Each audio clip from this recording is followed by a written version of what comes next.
Hey, it's Ethan Skolnick for Five on the Floor and the Five Reasons Sports YouTube channel. Make sure you hit like, subscribe, and turn the notifications on. Also, make sure you subscribe to Off the Floor. That's our Miami Heat and NBA Discord server with 10 different channels and stage shows. You can find the link right here in the description.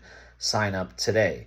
So here's the latest about Kevin Durant. Yes, we've been talking a lot about Jimmy Butler because, of course, Jimmy Butler wants to go to Phoenix. It's been pretty much impossible to get him to Phoenix because Bradley Beal is still in Phoenix and he has a no-trade clause. And the Miami Heat are not interested in Bradley Beal's contract, and Bradley Beal is not interested in waiving his no-trade clause to go to other teams that might facilitate a trade to bring Jimmy Butler to Phoenix.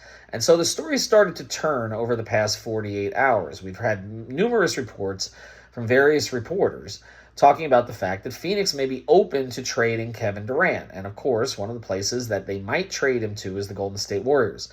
Now, I've reported, and others have reported as well, that the Heat have been in contact with the Warriors, trying to work out a deal with them.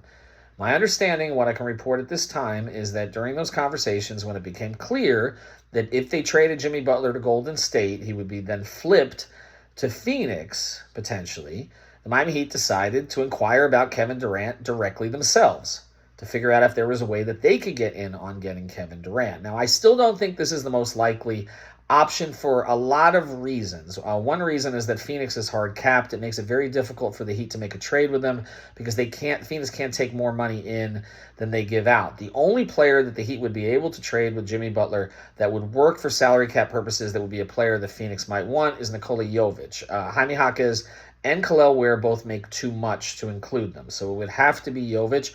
And Golden State, potentially, could offer Phoenix a lot more than that, especially if they decide to include Jonathan Kuminga. So I still don't think there's a great likelihood of this happening, but the Heat absolutely are still interested in Kevin Durant. And when I say still interested, this has been a decade-long obsession.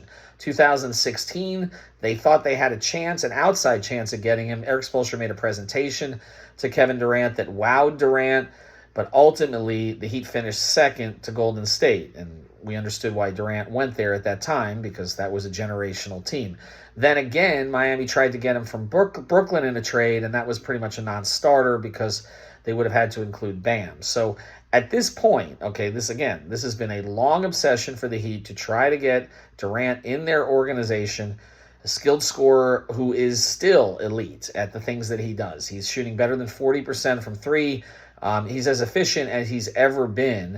And of course, he's due an extension here at some point, but I think the Heat would be more likely to give it to him than they would have been to give it to Jimmy Butler. So the Heat have interest in Kevin Durant. I can absolutely say that. I mean, you could say, well, of course they do, but I know that they directly inquired on multiple levels with Phoenix to express that interest. So we'll see if anything comes of it.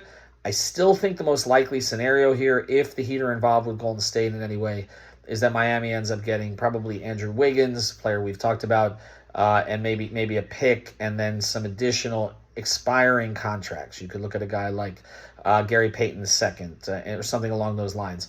Other teams, of course, could get involved. But, again, they go for the star first, and they are definitely interested in Kevin Durant. We'll see how it plays out before the trade deadline, Thursday at 3 o'clock. Make sure to follow the channel.